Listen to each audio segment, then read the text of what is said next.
RTL. RTL, première radio de France. Vous nous écoutez depuis le bout du monde? Les grosses têtes vous proposent de dialoguer avec elles. Si vous avez l'habitude d'écouter les grosses têtes au bout du monde, alors écrivez-moi. Je vous rappellerai et à la rentrée, nous bavarderons en direct. Inscrivez-vous sur rtl.fr, Rubrique Les auditeurs du bout du monde, pour participer aux grosses têtes en direct sur RTL. les grosses têtes de Philippe Bouvard, c'est tous les jours de 16h à 18h sur RTL.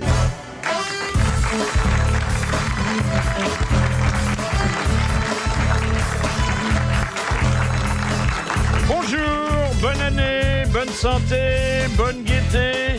Nous allons accueillir tout à l'heure parmi nous Christinas, la Cassandre de RTL, qui nous livrera ses pronostics pour les 12 mois à venir et pour mes 5 complices. Voici vos grosses têtes en fête.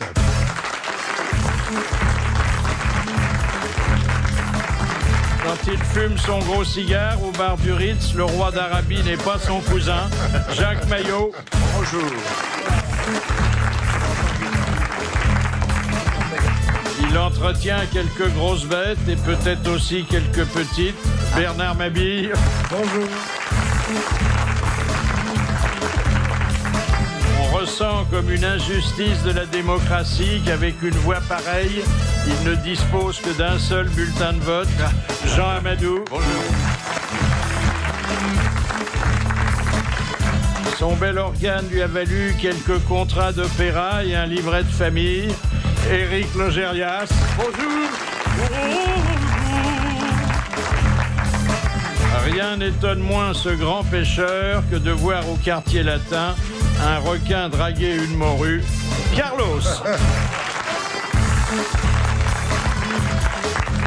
Alors, comment avez-vous vécu ce début d'année? Ah, vraiment très bien. Bon, on a travaillé. Vous avez travaillé, on mais a travaillé, oui, ça. Est-ce que vous étiez encore en scène à minuit? Non, plus. Non, on avait fini. Parce qu'il y a des théâtres où on arrête le spectacle pour souhaiter la bonne année. Pendant des années, Philippe, qu'on était en scène, tous là pratiquement.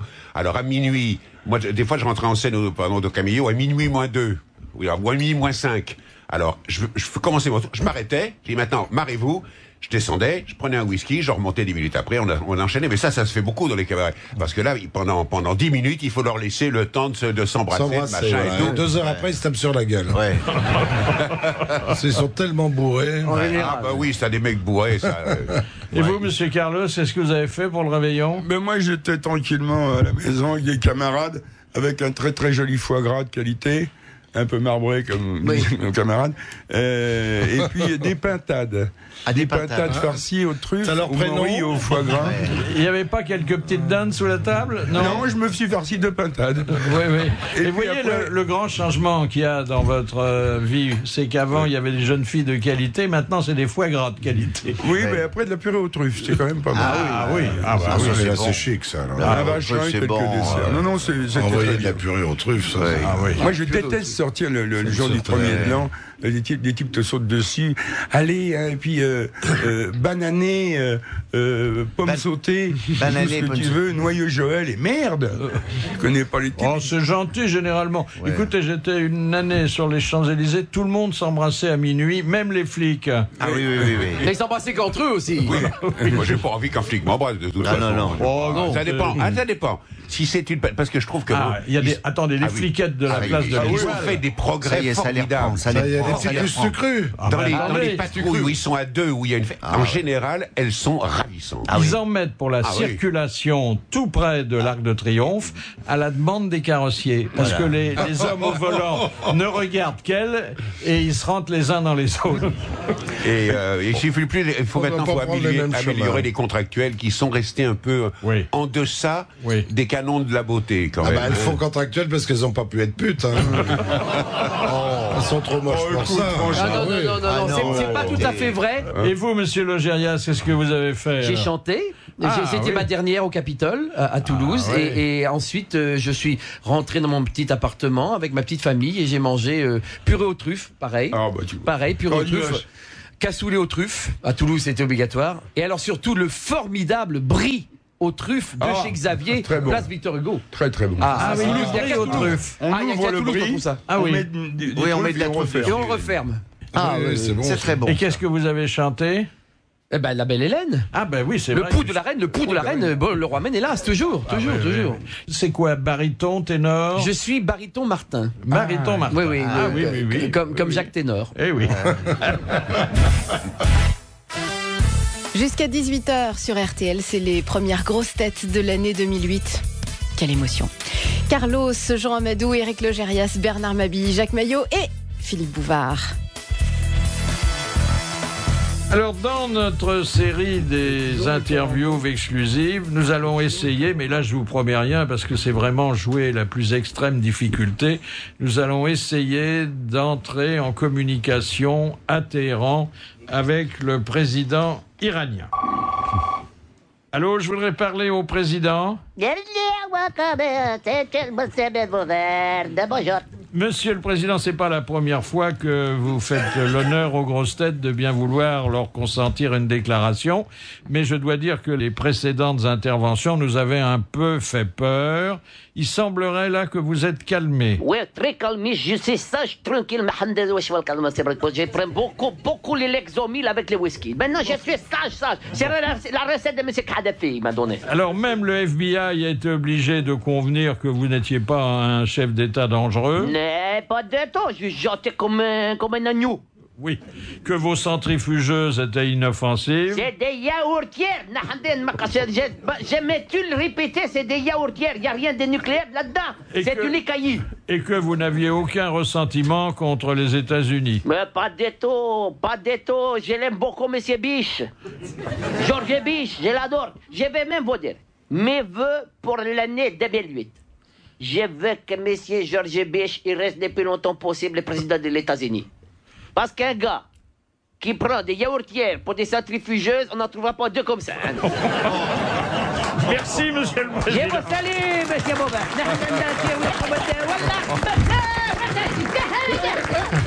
Est-ce qu'il est vraiment calmé? On peut se le demander. Oui. Hein. La voiture sans carburant, c'est pour cette année. Très bien. C'est la base. Une voiture à air comprimé, comme les fusils, les pistolets de notre jeunesse. Comme ça, le chauffeur mange du cassoulet et hop, il envoie ça dans les pistolets. Il y a longtemps que fonctionne comme ça. Moi, je ne roule que comme ça, moi, air comprimé, oui. Elle fait quoi, 2 mètres? Alors, pète un coup, on passe de 200. Ce qu'elle fait, c'est qu'elle fait 1 euro au 100 km. Oh, c'est formidable. Zéro pollution. Que maintenant, elle a une autonomie de 200 km. Oui, donc on peut... Alors, c'est quand même hybride parce qu'il faut recharger les bouteilles à air comprimé qui l'alimentent. Mais alors, comment on les recharge alors on les recharge avec un petit moteur à essence. Mais dès qu'on a rechargé en air comprimé, on arrête le moteur. Oui, mais c'est des voitures, on s'arrête pas. Une fois que c'est parti, on peut plus s'arrêter. Hein. Bah si, pourquoi oui. C'est bien, tu peux faire Paris-Auxerre. Après, tu t'arrêtes à Auxerre, voilà. Mais pas, il y a un ton petit moteur. Il y avait qui roule, non, t'es bien. Il faut un camion de recharge derrière. Alors c'est comme les bouteilles de plongée. Un petit compresseur. C'est exactement la même chose. Voilà. Et d'ailleurs, on peut, à la place du réservoir, mettre sa bouteille de plongée. Alors, c'est un inventeur qui s'appelle Nègre, qui a mis au point ce moteur révolutionnaire qui utilise indifféremment le super, l'éthanol, le sans-plomb, le gazole, le kérosène, l'alcool à brûler et même le whisky. Tout, whisky, ça va pas, non. On va pas mettre un 12 ans d'âge dans un... Allons. Non. Hein? Alors, c'est une invention française. Heureusement, il l'a breveté. Hein. Le whisky, c'est sympa. Pour une fois. C'est sympa. Pour une fois. Mais on roule à combien avec ça? Alors, on peut monter à 5. Ouais. On peut rouler à 100 km à l'heure. C'est pas mal, c'est pas mal. Ce qui d'ailleurs vous vaut d'être verbalisé sur la plupart des routes nationales où on n'a même pas le droit d'aller. Mais ça va être commercialisé ou c'est encore... Ça y est, elle est prête. Elle peut être commercialisée. Il ne trouvait pas de financement en France, naturellement, parce que personne n'est prophète dans son pays. Les Chinois qui... Non, les Indiens. Les Indiens. Il avait une parente là qu'il appelle Tata. Tata Motors. Et c'est Tata Motors qui a cassé sa tirelire pour financer Nègre. Ils vont remplacer les clignotants par des flèches. C'est comme un gars qui, pour Noël...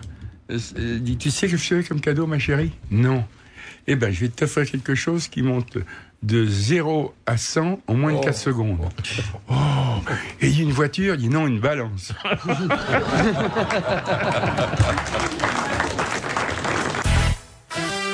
On commence bien l'année 2008. Il y aura 2 enregistrements des grosses têtes cette semaine. Rendez-vous demain et jeudi à 10h à RTL dans le grand studio. Demain, Philippe et ses sociétaires inviteront Christophe Malavoie pour la pièce Gary Ajar et Guy Carlier pour son livre Quelque chose de Johnny. On vous donne rendez-vous donc demain à 10h à RTL. Wanted, ça vous dit quelque chose, Wanted? C'était ce qu'on mettait sur les affiches quand on recherchait des malfrats. Voilà. Alors, bon, pendant longtemps, on a vu ça au cinéma, si on voyageait pas, mais si on voyageait, il y en avait des vrais. Et aujourd'hui, ce sont des panneaux publicitaires géants et alimentés de façon électronique qui en quelques secondes peuvent afficher la photo d'un criminel en fuite ou d'un enfant qu'on recherche. Ah oui, ça c'est plus alors simplement, il y a une petite annonce en dessous avec le numéro qu'on doit appeler. Ah oui. Et comme ça concerne des automobilistes au volant, on leur recommande de s'arrêter pour téléphoner à la police. Ah oui, si on leur dit pas tout aux Américains. Hein. Ah, c'est encore en Amérique, ça. Ah ben c'est en Amérique. Il se passe rien chez nous, non, monsieur Mabille. Excusez-moi. Ce qui se passe en Amérique se passe chez nous 5 ans après, de toute façon. Souvent même, ça vient jamais. Hein. Alors, vous qui êtes un ancien joueur, monsieur Amadou, vous réjouirez que on ait ouvert le premier centre médical pour soigner les joueurs à Nantes. Oui. Il y avait déjà un service à Marmottan, on avait appelé plusieurs fois le professeur Valeur, mais lui il faisait toutes les addictions, hein. Tandis que là ce sont les joueurs compulsifs et vous en avez été, hein. Oui, et il ne faudrait pas que je retourne d'ailleurs. Ben oui. Alors là, c'est financé par les casinos. C'est des gens qui ont du cœur. Hein. En fait, je crois qu'on les a obligés. Il y aurait aujourd'hui entre 600 000 et 1 million de Français malades. Mais malades gravement. Ah oui, du jeu. Malades du jeu, c'est-à-dire des joueurs pathologiques, c'est-à-dire plus souvent des hommes que des femmes d'ailleurs. Oui. Ça se présente comment? On perd la boule un peu? Alors on perd la boule, mais on perd aussi ses biens, son logement, sa femme, ses économies, sa femme, ses enfants. Il s'endette aussi. En général, c'est d'abord sa femme. On prend des crédits qu'on sera incapable de rembourser. On arrive même à voler, tenez-vous bien. Oui, bien sûr, mais quand on pense qu'il y a une chaîne qui est consacrée au poker. Oui, mais il y a une télé qui est consacrée au poker. Il y a un assureur du Pas-de-Calais qui avait fait croire qu'il s'était suicidé, qu'il était mort, tellement il avait de dettes de jeu. Il avait préféré disparaître. Sa femme touche l'assurance vie. Il y a aussi 2 joueurs, j'aime bien cette histoire, qui vont au restaurant, 2 gros joueurs, et il regarde la carte et il dit, qu'est-ce que tu prends? Il me dit une paire de Francfort, il dit, t'as perdu, j'ai un carré d'agneau. Mais je trouve que c'est bien que les casinos payent le service médical. C'est bien. Cela dit, comment faire pour qu'un joueur cesse de jouer? Il faut l'éloigner de tout ce qui... mais c'est très difficile. Alors, il y en a qu'on peut interdire, mais il faut que ça soit à la demande de la famille. Oui. Ils sont mis sous curatelle. Non, mais surtout, on peut jouer avec tout. On peut jouer avec tout. On se met à une terrasse de bistrot, on dit la prochaine fille qui passe, elle est blonde, je te parie 10 sacs. On peut jouer avec tout. Oui. Les ascenseurs, là, il n'y a pas de contrôle. Hein. Ah oui, il n'y a pas besoin de casino. Il y a maintenant des psychologues qui sont dans les casinos. Et quand Je dois jouer le 7 ou le 10, madame, à votre avis? Quand le personnel repère quelqu'un qui est particulièrement accro, notamment aux machines à sous, alors ils envoient quelqu'un pour dire, monsieur, il faut être raisonnable. Monsieur, faut être raisonnable. Ça, il l'envoie d'ailleurs en général 2-3 coups avant que le jackpot tombe. Vous voyez ça dans un restaurant, un type attablé qui fait 150 kilos et qui monsieur bouffe une choucroute, on lui dit allez-y mollo monsieur, soyez gentil. Ne reprenez pas 2 fois des nouilles. Il y a cette merveilleuse histoire qui est très vieille aussi, c'est un mec dans un casino, puis il perd tout. Il vend sa bagnole, tu sais qu'il y a des mecs qui achètent des montres devant, il vend ça, et puis là, il lui reste juste 50 francs, et il va s'en aller presque en larmes, et il y a une petite voix qui dit dans le « Retourne à la roulette ».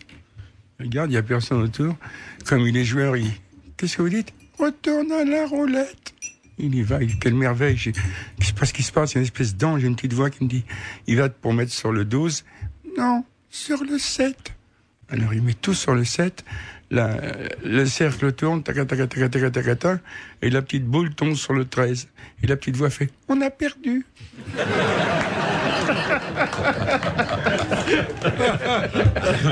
Le joueur de casino comme ça qui sort, il est vraiment désespéré, il rencontre un de ses potes à la sortie du casino, il fait « Bah écoute, ça va pas, il dit j'ai tout perdu. J'ai joué le 29 toute la soirée. » Il dit, il est jamais sorti. Il dit, si, en même temps que moi. Le vaisseau russe a reçu des cadeaux de Noël. On avait envoyé une photo de Vladimir Poutine. Une navette avec du miel, des sucreries, des fruits, des légumes, de l'eau potable. Il n'est pas russe, hein, Philippe. Il est international. Hein. Il est international, oui. C'est l'international. Oui. Ah oui, puisqu'il y a des astronautes américains et il y a un cosmonaute russe. Ah, oui. Et donc, ils ont eu un peu de caviar, de l'oxygène. Enfin, ça s'est très bien passé. Je vous remercie. On les a vus d'ailleurs. On les avait vus pour la nuit de Noël. Ils s'étaient déguisés. Et ils nous ont fait un exercice qu'on connaît maintenant par cœur, c'est-à-dire ils se retournaient. C'est rare. À un moment donné, il y a une dame avec eux qui nous a montré son cul. Bon, pour Noël, c'est assez bizarre. Mais elle tournait sur elle-même comme ça. Ah oui. Elle t'a montré la lune. Oui, elle m'a montré la lune. Ils leur ont quand même envoyé des gants en plastique, ce qui est plutôt sympa pour des gens qui sont dans le mire toute la journée.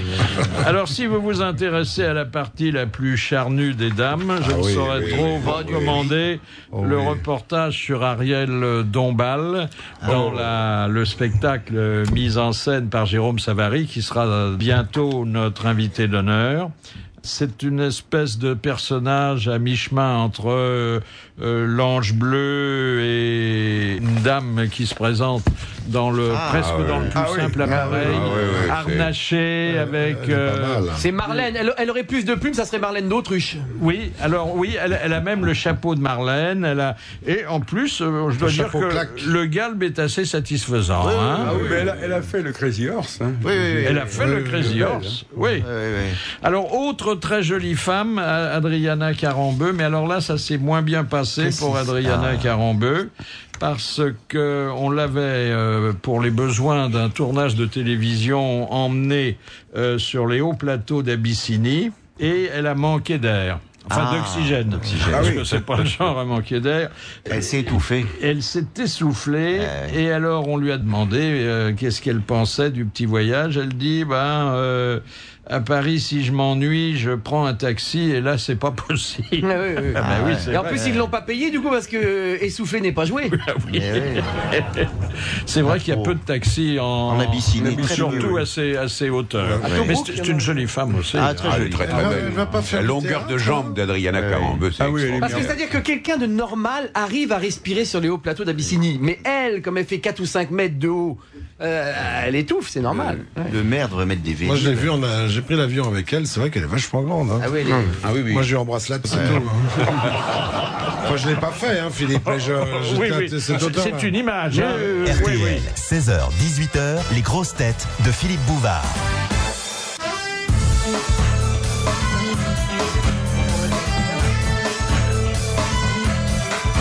Alors, pour ce premier jour de l'année, j'ai pu recruter, et vous savez, ça a été difficile parce qu'ils voyagent beaucoup, ils ont des obligations de la famille, des spectacles. J'ai pu recruter Jean Amadou, Jacques Maillot, Bernard Mabille, Éric Logérias et Carlos. Et puis, comme nous avions envie d'en savoir davantage sur ce que l'année nouvelle nous réservait, j'ai invité notre Cassandre Maison, qu'on croit ou pas aux horoscopes. Nous commençons chaque matin la journée avec elle. C'est Christine Haas.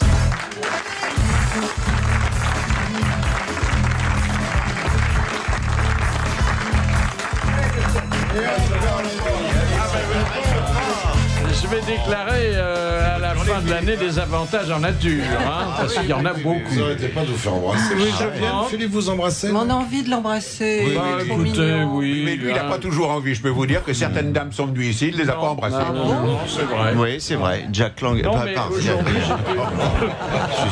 j'étais particulièrement gâté. Vous êtes grand-mère aussi, vous? Oui. Bah, vous dites donc, elles sont formidables, les grand-mères, non? Oui. Mais c'est ça, on les drague à la maternelle, alors évidemment, ça va très vite. 6 petits-enfants? 7. 7. Il y en a un qui vient de naître, là, à l'instant même. C'est fou, alors. Alors, ça va pas m'empêcher de vous placer, puisque c'est maintenant le rituel des grosses têtes en garde à vue. Christinas, y a-t-il des prédictions que vous vous interdisez de faire? Oui, tout ce qui est catastrophe, tremblement de terre, pollution chimique. Le tsunami, vous l'aviez vu venir? Non, je n'aime pas du tout. Parce que si vous l'aviez vu venir, vous auriez prévenu les populations menacées, ça aurait été une bonne action, non? Oui, c'est sûr, mais... Non, ça ne m'intéresse pas de faire ce genre de prévisions négatives. Est-ce que vous établissez votre propre horoscope? Oh bah oui, forcément, on travaille toujours sur son propre thème. Qu'est-ce qu'il vous a dit pour aujourd'hui? On allait se moquer un peu de l'astrologie? Non, réunion, rendez-vous. Une réunion? Oui, une avec réunion des gens jeunes, dynamiques et rigolos, non? C'est un bel homme. On est en Capricorne en ce moment. Le Capricorne, c'est le signe des gens mûrs. Alors, j'ai sous les yeux un des plus importants livres qui est paru ces derniers temps. Enfin, au nombre de pages, hein. Il y a plus de 600 pages. Hein. Ah bon, attendez, hein. Il y a beaucoup d'académiciens français, leurs œuvres complètes tiennent pas en ce volume. Hein. Vous pouvez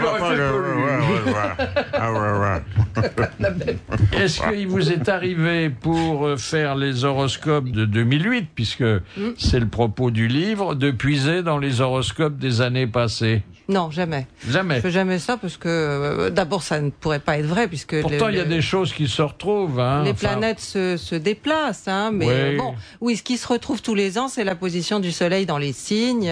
Chaque année, le Verseau se passe à telle date, le Poisson à telle date. C'est ça qu'on retrouve. Mais les autres planètes, le Soleil a une course immuable, puisque mais les autres planètes ont une course plus. Il m'avait semblé déjà d'avoir lu, vous disposerez d'une Vénus très tendre et même très sensuelle. Oui, parce que ça c'est des facilités de langage, on va dire, des facilités d'écriture. Oh, c'est mieux que de dire vous allez rencontrer une infâme radasse. Hein. Une Vénus très tendre, c'est tout ce que nous souhaitons. Hein. Non. Alors ça, j'avais l'impression de l'avoir déjà lu. La Vénus tendre? Oui, mais peut-être que... Le Mars agressif aussi, hein, vous le lirez souvent. Parce que les situations, elles sont très répétitives. Et les demandes aussi. C'est l'amour, c'est l'argent, c'est la famille. C'est tout ce qu'on rencontre tous au cours de notre vie. Hein, toutes les situations les plus banales, mais qui parfois nous font souffrir. La plus grande curiosité concerne l'amour ou l'argent? Je pense que c'est l'amour surtout. Oui. Enfin, ça dépend de l'âge. Hein. Si on a beaucoup d'argent, l'amour pose moins de problèmes aussi. C'est pas vrai. Non, ça, je suis pas d'accord du tout. On peut avoir de l'argent. Si on n'est pas aimé, on n'est pas aimé. J'ai les deux. J'ai augmenté mon salaire et j'ai une belle nana. Voilà.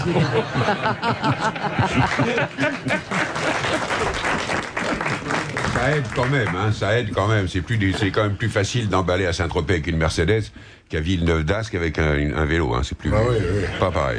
Regarde l'abbé Pierre, il était pratiquement toujours tout seul. Hein. C'est pas sûr. Comment répondez-vous aux interrogations sur la santé? Non, j'y réponds pas parce que je pense que c'est pas mon rôle, c'est le rôle du médecin. Il y a des collègues à vous qui se risquent. Il y en a même qui sont spécialistes dans l'astrologie médicale, hein, ça existe. Et les prévisions politiques? Oui, ça m'amuse de temps en temps. Est-ce que de se trouver dans le dernier des cons signifie qu'on n'est pas intelligent? Non, le dernier des cons, c'est le dernier des camps, hein. Oui. Non, parfois les derniers seront les premiers. Oui. Est-ce que vous déconseillez certaines unions entre partenaires de signes trop opposés? Les taureaux et les vierges, par exemple. Vous tombez mal, ils s'entendent bien, mais... La vierge s'entend bien avec le taureau. Elle est pas vierge. Blandine, d'ailleurs. Elle n'est pas vierge longtemps, alors. Hein. Au début, ça fait un peu mal, mais... ça termine avec les 2 oreilles et la queue, quand même. Hein. Bien sûr. Mais voilà, alors on garde à la disposition de la radio Christina, en la remerciant quand même pour ses réponses. Merci. Les grosses têtes de Philippe Bouvard sur RTL. Les grosses têtes sont en fête, Philippe Bouvard, et aujourd'hui son invité d'honneur, Christine Haas. Alors vous savez ce qu'on attend de vous aujourd'hui. On attend de vous des horoscopes particuliers. Oui, personnalisés. Oui, l'horoscope général de notre cher et vieux pays. Oui, écoutez, pour l'instant ça va. Je suis un petit peu plus dubitatif pour 2009-2010. Oui, mais là, bon, mais pour l'instant... 2008, travail, sérieux. On va gagner plus en travaillant plus. On va gagner plus en travaillant plus, oui, c'est sûr. Bon. Ouais, absolument. Et notre président... J'y crois. Vous y croyez? Et est-ce qu'il va se marier cette année? Elle va rester ou pas? Elle va se tirer, non? On parle d'un mariage le 9 février. 9 février. Sans blague. Déjà? Oui. Mais alors, où avez-vous lu ça? Le 29. C'est mon horoscope personnel. On ne peut pas s'empêcher de penser que c'est en réaction à quelque chose, parce que c'est tellement rapide. Oui. Hein, mais c'est un rapide. Hein. On sait que c'est rapide. Oui, ça se fait assez vite, ce genre de truc. Maintenant qu'on divorce facilement, on peut se marier sans difficulté. On va voir son notaire et on lui dit hop, c'est fini, terminé. Ciao. Et on passe à l'acte. Voilà. Vous avez fait l'horoscope de Carla Bruni? Oui, je trouve qu'ils ont des thèmes qui ne vont pas du tout ensemble, mais bon, ça peut être la contre... ça a été comme un flash de paparazzi. Ils se sont rencontrés dans un parc à thème. Oui, d'ailleurs, oui. Ah oui, c'est vrai. À Disneyland. Oui. Vous aviez prévu ça Non. Non. Vous saviez pas que notre président allait divorcer, par exemple. Disons que je ne me suis pas attachée à regarder ça particulièrement. J'avais vu que Cécilia Sarkozy avait un thème très difficile, que c'était pas évident pour elle et qu'elle n'avait pas envie de rester à la maison. Mais bon, de là... Et Ségolène, alors même chose? Ségolène, elle a des transits difficiles. Elle est constipée. Ça se sent. Ah oui. Faut qu'elle mange des céréales. Ce sera du gagnant. Elle a encore pour au moins une bonne année, oui. Être constipée, oh là là. Et en 2002, ça ira mieux pour elle? Je pense que ça ira bien pour Nicolas Sarkozy en 2012. Ça y est, mais il est déjà reconduit, dites donc. Alors donc, tout va bien aller en France. La planète, apparemment, elle va survivre encore en 2008. Jusqu'à présent, on n'a pas le thème de la planète. Voilà. On n'a pas la date de naissance. On n'a pas la date de naissance. Il y en a qui s'y sont essayés, mais bon, ça part un peu dans tous les sens. On a le thème des pays d'après la date et l'heure de la signature de la Constitution. Mais je veux dire, les thèmes du monde, j'aimerais bien que quelqu'un me le donne. À quel pourcentage de contemporains estimez-vous le nombre de ceux qui se préoccupent quotidiennement de leur horoscope? Ça dépend. Il y a ceux qui le lisent pour s'amuser, il y a ceux qui le prennent au sérieux. Je pense qu'il doit y avoir à peu près 60-70% de personnes, en tout cas, qui lisent leur horoscope tous les jours. Qui, au début de la journée, se préoccupent de leur horoscope. Oui, alors, on va faire un petit sondage express. Jean Amadou? Non. Pratiquement jamais. Jacques Maillot? Non, pas du tout. Non. Du tout. Bernard Mabille? Tous les matins, je le lis. Éric Logérias? Annuel. Ah bon? Et Carlos? Moi aussi, ça m'intéresse, on rentre dans l'année du rat, j'aime bien l'horoscope chinois. Moi, ce qui m'intéresse quand je prends l'avion, c'est pas mon horoscope, c'est l'horoscope du pilote, c'est ça qui m'intéresse. C'est sûr. Et vous, Philippe, vous le lisez tous les matins? Écoutez, je ne lis pas, mais j'écoute, parce que comme je prends la radio qui nous est chère à partir de 7h moins 10, la première voix que j'entends, c'est celle très agréable de Christine Haas. Et elle me dit généralement ce qui va m'arriver. Je trouve qu'elle n'accorde pas assez d'attention aux Sagittaires. Oui. Ils sont envoyés, vous les traitez un peu sous la jambe. Parce qu'en général, c'est quand même le signe réputé le plus chanceux du zodiaque. Alors je me dis, ils ont peut-être pas trop besoin. C'est ça. Alors on a tous un bon signe. Hein. Oui, on a tous un bon signe. Le Sagittaire est un bon signe. C'est un signe chanceux, ça tout le monde le Et le mauvais, connaît. Alors quel est le plus mauvais signe? Bon, attendez, je vais peut-être corriger ce que je viens de dire. C'est la façon dont on prend la vie. Le Sagittaire prend la vie avec optimisme, joie, il aime s'amuser, etc. Et il y a des signes qui prennent la vie très, voire trop au sérieux. La balance, quand vous le montez Capricorne, par exemple. Ou le Scorpion. Bélier. Des signes qui prennent la vie un petit parfois un petit peu à Le Scorpion, en plus, a une vie sexuelle difficile. Il se mord la queue. Mais vie sexuelle intense, quand ça même. fait mal. Ah oui, le Scorpion. Quels sont les meilleurs signes sur le plan de l'activité sexuelle? Le Scorpion et le Taureau. Je sais qu'il y a le Taureau. Le Verseau. Le Taureau est insensuel. Le Verseau et le Recto. Asexuel. Moi, je suis Verseau. Non, le Verseau, c'est pas un spécialiste, c'est un intello, un cérébral. Non, il est littéraire plutôt, le Verseau solitaire. Ah oui. Qu'est-ce que vous appelez le climat dans ce livre de... disons le climat induit par justement le signe solaire du mois. C'est le climat météo, non? Non, c'est le climat intime, intérieur. Et les relations, alors? C'est les gens avec qui on se connecte. Mais tous les jours. Est-ce que vous faites entrer les conquêtes amoureuses dans les relations? Oui, non, mais il y a un chapitre amour, non? Oui. Ou alors c'est plutôt les relations professionnelles, sociales. Mais quand je vois amour, je saute, donc je ne l'ai pas lu. Ah bon, Philippe? Vous me décevez. Vous sautez. Non, mais alors il y a au mois d'août, surveillez votre argent. Alors bon. Ça, c'est. Est-ce que c'est pas valable pour tous les signes? Non, mais c'est parce que c'est pas valable pour tous les signes parce que j'ai pas mis la même chose à tous les signes. Non. Non, si je l'ai mis pour je ne sais pas. Oui, mais enfin, sous prétexte que je suis né en décembre, si je laisse traîner mon portefeuille, je suis pas protégé quand même, hein? Si, vous pensez? Quand ça doit arriver, ça arrive. Oui, ça c'est vrai. Oui, mais enfin, ça c'est très fataliste, finalement. Ce qui doit arriver arrive. Je suis pas si fataliste que ça. Alors, est-ce qu'on garde quand même, au milieu de ces prédictions très autorisées, et on l'a vu pour l'élection présidentielle très souvent justifiée, est-ce qu'on garde une part d'autodétermination? Complètement. Alors, complètement. Le ciel propose et nous disposons. Ah oui. Si vous dites attention, vous allez rencontrer une méchante femme, ce que j'ai pas lu d'ailleurs, ça vous le dites jamais, alors qu'il y en a beaucoup.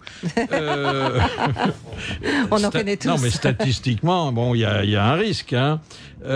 Si vous dites vous allez rencontrer une méchante femme et qu'on reste chez soi, on résout le problème. On peut voir à la télévision un personnage féminin absolument détestable. Si l'horoscope vous disait vous allez vous faire écraser dans la rue cet après-midi, rien qu'à la façon dont vous traversez la rue en sachant ça, de toute façon, vous vous faites écraser. Non, mais mon horoscope ne dira jamais une chose pareille. Oui, je sais bien. C'est pour ça qu'il ne se hasarde pas à ça. Jamais. Non, parce que la première fois que je suis allée voir une astrologue, elle m'a dit tellement des choses épouvantables. Je suis sortie de chez elle en me disant qu'est-ce que je fais? Je continue l'astrologie ou j'arrête? Et j'ai décidé de continuer en n'étant jamais comme elle. Elle m'a servi vraiment de repoussoir. Vous êtes là avisé de ce qu'il fallait pas faire, de ce qu'il fallait pas dire, exactement, de ce qu'il fallait garder pour soi, même si on est au courant. Mais je ne cherche pas, comment dire, non. Non, mais parfois il y a des flashs, non? Non, je suis pas voyante. C'est uniquement du travail. Dommage que vous ne soyez pas voyante, mais vous avez de beaux yeux. Merci Philippe. Vous avez encore des paillettes sur la tête? Nous aussi, parce que les grosses têtes sont en fête. Aujourd'hui, Carlos, Bernard Mabie, Jacques Maillot, Éric Legérias et Jean Amadou. Et maintenant, nous allons faire la connaissance de notre première auditrice du fond de la salle de l'année. C'est Véronique.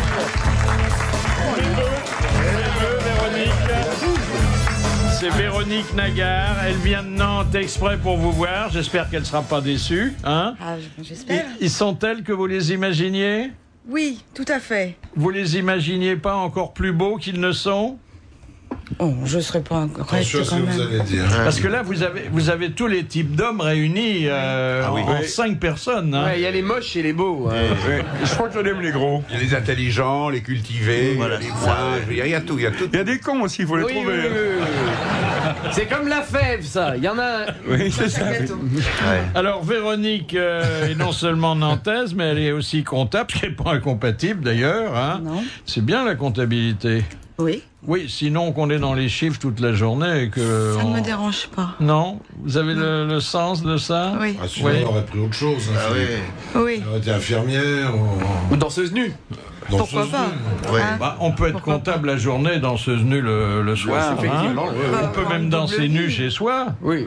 L'important, c'est de faire du chiffre. En faisant les comptes. Vous travaillez chez vous? Oui. Ah, c'est tranquille. Voilà. Pas mal. Alors, si vous êtes une adepte du télétravail, non? Oui, entre autres. Non, je travaille à mon domicile. Je vais chercher les données chez mon client. Ah bon, c'est bien ça. Surtout si on a une petite famille à élever. Alors, la famille est élevée, mais il y a des petits-enfants derrière, donc oui, effectivement. Déjà des petits-enfants? Oui. Oh bah dites donc. Il s'est dragué. Hein. Vous vous êtes fait draguer à la maternelle, c'est pas possible. Vous avez été maman à 12 ans. Normalement, ils disent ça après, mais vous avez été maman à 12 ans. Ils attaquent fort. Hein, même quand la falaise est en pente, ils y vont. Hein. Parce que nous, on voudrait bien travailler à domicile, mais c'est difficile de faire venir 200 personnes chez nous. Il y a le matériel à transporter. Vous ne veulez pas nous laisser rentrer quelquefois? Nous, pour que vous soyez à notre domicile, il nous suffit d'avoir un poste de radio. Oui. Ça, c'est pratique. Oui, ça, c'est vrai. Ça nous permet de nous entendre. Mais est-ce que les grosses têtes, c'est compatible avec les additions, les soustractions? C'est la pause. Ah, la pause. Voilà. Ah, oui. Et donc, ça fait une grosse pause de 2 heures dans la journée, feignasse. On se fait un peu Péroni parce que Rémi n'est pas là. Parce qu'en plus, elle bouffe à midi, elle bouffe le soir, et 2 heures de pause, dis donc, entre 16 et 18. Vous avez tout compris. Ah bah bravo. Oui, il y a toujours un vulgaire parmi nous. Oui, je suis vulgaire de service aujourd'hui. Et alors, vous vous organisez comme vous voulez, vous êtes chez vous, vous êtes votre patronne. Complètement. Je peux surveiller la soupe, la sieste des petits si besoin. Oui. Je fais ce que je veux. Et puis, il y a même rien faire du tout si vous voulez. Exactement. Ou le faire très tard le soir. Ou le faire par un autre. Enfin, il y a toutes les possibilités. On peut pas le faire du tout. Et alors, on peut travailler pour plusieurs patrons, du coup. Voilà, c'est un avantage aussi. Donc, ça, c'est bien, alors. Hein? Là, c'est mon rêve, de faire l'émission pour toutes les radios à la fois. Oui.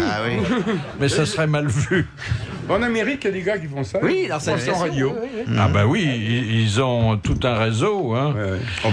Nous aussi, on a un réseau. On a un bon réseau, mais on n'en parle pas. Vous savez que Nantes, c'est la capitale du livre de poche d'occasion. Ah oui. Oui, les petits lus. Et on a marqué. Vous la connaissiez pas, celle-là? Vous me l'apprenez. Par contre, je vais vous apprendre quelque chose, moi. Parce que sur le nombre de personnes qui sont ici aujourd'hui, je me suis renseignée, il y a 98 personnes tout de même. Il a fallu que je sois remarquée. Je ne sais pas par quel truchement, mais il fallait que je vous rencontre, Monsieur Bouvard. Parce que j'ai toujours entendu, non pas par mon papa, par mon joli papa, c'est-à-dire mon beau-père, que vous avez joué du poing avec lui dans la cour de récréation entre la maternelle et le CP. Ah bah voilà. Ne me demandez pas dans quelle école, mais vous ne vous entendiez pas très bien, paraît-il. Vous ne confondez pas avec Marcel Cerdan. Non. Et mon beau-père m'a toujours parlé de vous avec... Vous êtes sûr que c'est votre père, c'est pas votre arrière-grand-père, non? Mon beau-père. On se battait tous les deux. Voilà. Voilà. Et il n'a jamais osé par la suite venir vous... Vous voyez, vous seriez venu encore hier, j'avais la marque, et puis... Non, c'est vrai que... Donc le hasard est amusant, parce que je dis sur le nombre de personnes, je me suis fait discrète et il a fallu que... On se battait, c'est vrai qu'on se battait beaucoup à l'époque. C'était normal. Hein, mais on se battait pour des billes, pas pour des billes. Pas pour des filles. Écoutez, j'ai fait toutes les écoles possibles. J'appartiens à l'amicale de 12 lycées. Oui, comme moi. Donc j'ai beaucoup fait pour l'enseignement en France. Vous êtes battu dans les 12 lycées? Alors, après, j'ai été battu. On vous appelle le Paris Saint-Germain, d'ailleurs. Jamais je n'ai été mis à la porte d'un lycée. Vous l'avez prise avant? Oui. Comme j'avais une maman charmante, le chef d'établissement l'appelait en général, lui disait: Madame, je crois qu'il serait prudent que vous repreniez votre fils, il se sent pas bien chez nous. Parce qu'autrement, quand on était renvoyé 2 ou 3 fois, on pouvait plus rentrer nulle part. J'ai connu ça dans la bonne... Moi, j'ai un casier scolaire vierge, monsieur. Bravo. Ben oui. Vous êtes marié? Oui. Qu'est-ce qu'il fait, votre mari? Mon mari est directeur travaux. Ah, dites, c'est bien, alors il travaille pas à la maison, lui. Non, il travaille à Paris. Ah oui. Lui à Paris, vous à Nantes. Oui, mais il a beaucoup bougé. C'est Michou, il est directeur de Travelot. Voilà. Ils vous auront rien épargné, mais vous y attendiez. Hein. Bien sûr. Oui. Bon, en tout cas, on a pris plaisir à vous connaître. Vous êtes, pour l'instant, notre plus joli souvenir de l'année. C'est trop gentil. Vous me touchez. Merci.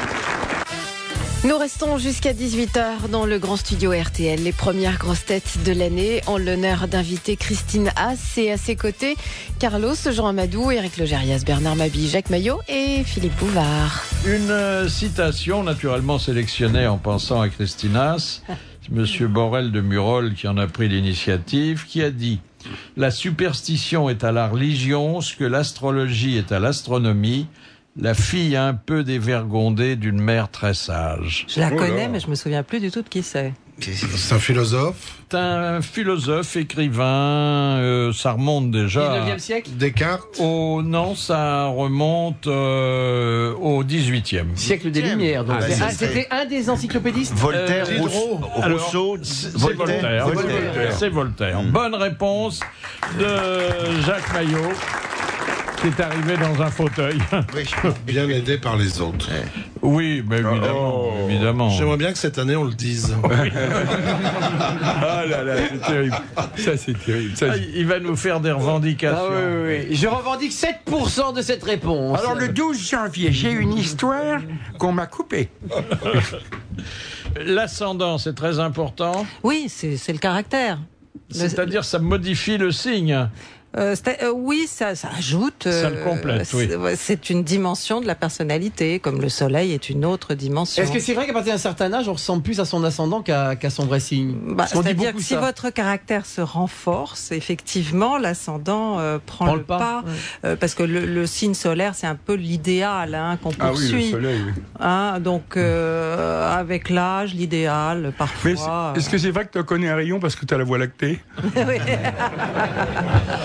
Qu'est-ce que vous pensez du 13e signe? C'était le Serpentaire qui avait C'était Jean Rignac qui avait trouvé un de vos prédécesseurs à RTL. Oui, écoutez, il a voulu la postérité n'a pas retenu le Serpentaire. Non. Tant qu'il a été à l'antenne, on en parlait tous les jours. Je l'entendais, dire le Serpentaire. C'était quoi? Qu'est-ce que c'était né le 28 février? C'était la deuxième partie du Scorpion. La deuxième partie du Scorpion. Ouais. Ah, c'est drôle. La queue, donc. L'horoscope chinois, il se mêle pas avec le nôtre parce qu'il est très précis. Non, c'est pas basé du tout sur la même chose. Le nôtre, il est basé sur la course apparente du Soleil devant les constellations, alors que l'astrologie chinoise est basée sur la Lune, sur les mouvements de la Lune. Et aujourd'hui, on rentre dans l'année du rat. Ouais. Non, pas aujourd'hui, le 5 février. Mais il paraît que l'horoscope chinois se base non pas sur la date de naissance, mais sur la date de conception. Alors ça, c'est quand même... Je suis pas sûre, parce que c'est quand même très aléatoire. Oui. Sur la date de la mort, non? Mais pas facile, hein. Oui, parce que... Et aujourd'hui, on rentre dans la Lune. C'est ça que t'as dit, hein? Non, pas Prenez on rentre dans l'année du rat, le 5 février. Les enfants de Céline Dion, c'est la date de péremption de chez Findus. Comment est-ce qu'on a pu venir au monde avec un ascendant vierge? Par exemple, si vous êtes du signe de la Vierge et que vous naissez à l'heure où le soleil se lève, vous êtes double Vierge. Mais de l'huile. Double Vierge. Ça, c'est formidable. Vous avez rencontré des jumelles. Et Philippe, vous êtes quoi comme signe? Il est Sagittaire. Oui, c'est vrai, avant de s'en servir. Mais plus loin dans le signe, et pas du début. Vous n'êtes pas de novembre, Philippe? Non, je suis le deuxième. Je suis né le jour de la Saint-Nicolas. Ah, c'est formidable. Vous auriez pu être poivreau. Vous savez que le Père Noël américain, ça vient d'où? Santa Claus. Santa Claus et Saint-Nicolas. Saint-Nicolas, oui. Non, mais c'est un jour important, le 6 décembre. Ah oui, c'est bien. Et alors, quelle année pour Philippe? Oh, ça va. Bonne année. Pas, Ah bon? Vous ne dites pas?